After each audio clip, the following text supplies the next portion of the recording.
The CR-V is a 5-passenger compact SUV. It's available in a hybrid like this one or the standard gas version in either 2-wheel drive or all-wheel drive. It competes with the Nissan Rogue, Subaru Forester, Toyota RAV4, and the Mazda CX-5. Hey everybody, I'm Dave Scholler from Edmunds, where we test and review more than 300 cars every single year. And now we're teaming up with CarMax to bring our expertise to used cars like this 2022 Honda CR-V.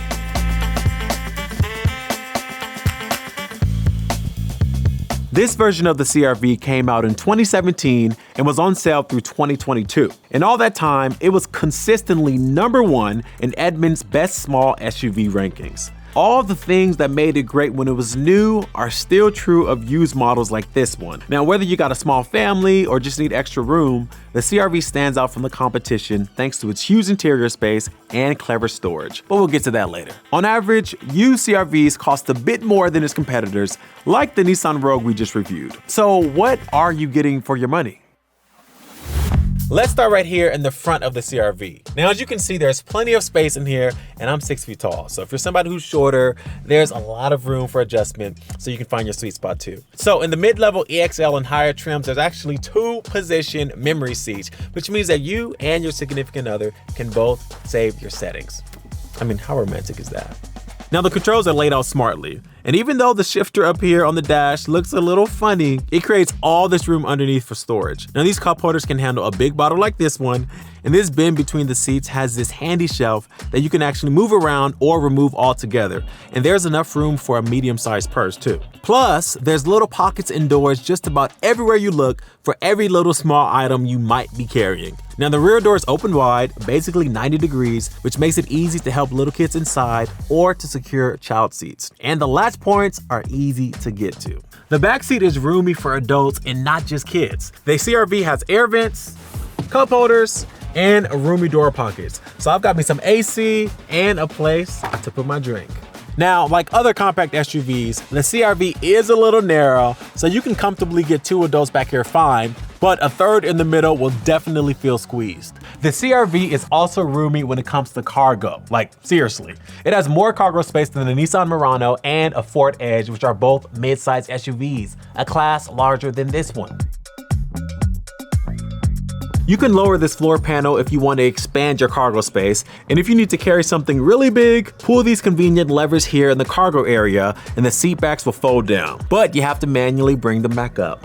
Sorry. Just keep in mind that if you go for the hybrid, you'll lose the handy underfloor storage because that is where the battery is. You can get a lot of modern tech on the CR-V, but it is not perfect. Now, from 2017 onward, smartphone integration, Apple CarPlay and Android Auto, became standard on all trim levels except for the base LX trim. Just plug your phone into this USB port here, and you can access its functions on the touchscreen. There are plenty of USB ports to keep your devices charged up, including 2 in the second row when you move up from the base LX to the EX and higher trims. Now, every CR-V except the base LX trim also got a standard suite of advanced driver aids as standard equipment, and the LX got it starting in 2020. Now, Honda bundles its systems under the Honda Sensing name, so make sure to keep an eye out for that when you're shopping. During our Edmunds testing, we thought that the driver assist mostly worked well. Now, adaptive cruise control did a good job at keeping its following distance from the car in front of it. But when it came to automatic emergency braking, it could be a little bit overly cautious, and it did give us a couple of false alarms. Most of the time, you'd have to choose between fuel economy and power, but the CR-V with the turbo manages to give you both. The turbocharged engine has plenty of power even compared to its competition, so you won't have any problem getting up to highway speed or passing slower traffic. But around town and on the highway, it also delivers very good EPA estimated fuel economy. And that's backed up by Edmunds testing where the CR-V scored well. But it wasn't just us, customers also love their MPG. Now, Edmunds owned a 2017 CR-V as part of its long-term test program, and after 20,000 miles on the road, some of our Leadfoot editors found the CR-V to be a bit more sensitive to driving style and how it affects your mileage compared to other cars. But for most drivers, this shouldn't be too much of an issue. Is the CR-V hybrid like the one I'm driving right now actually worth the extra cost compared to the standard? Well, if we're being honest, we think that the RAV4 is actually a better pick if driving a hybrid is important to you. It gets better EPA estimates, and we're not just talking about around town either.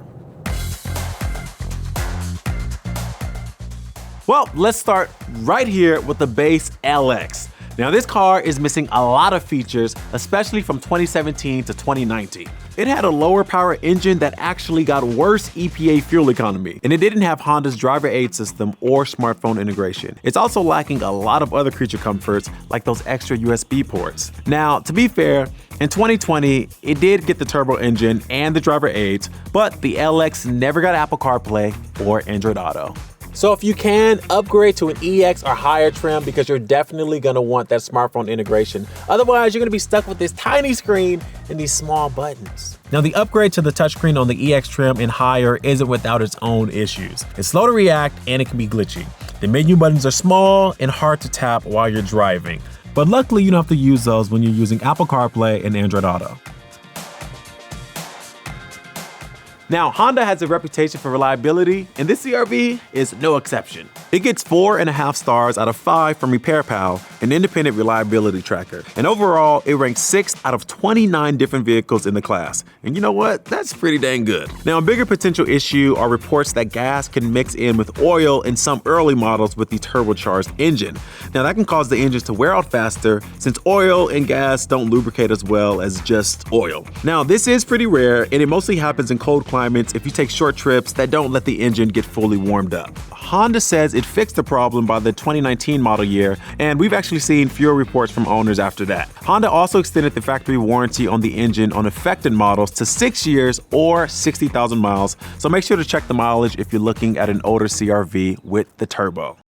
But just know that if you buy a 2017 through 2019 CR-V with the turbocharged engine, Honda recommends that you get oil changes a lot more often than you think you should, and that should help alleviate the engine wear issue. So if you're still not sure the CR-V is right for you, there are plenty of other SUVs to consider. Now, if you're willing to give up some interior space, the Mazda CX-5, in our opinion, is more fun to drive. The Nissan Rogue costs less, plus it has a fantastic flexible cargo system. If you're going to be heading off-road, the Subaru Forester has a bit more ground clearance and overall dirt cred. And if you're really intent on a hybrid, like we said, RAV4s get better fuel economy in more situations than the CR-V.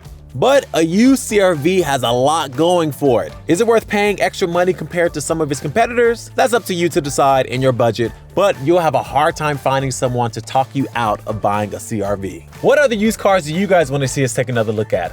Let us know in the comments below.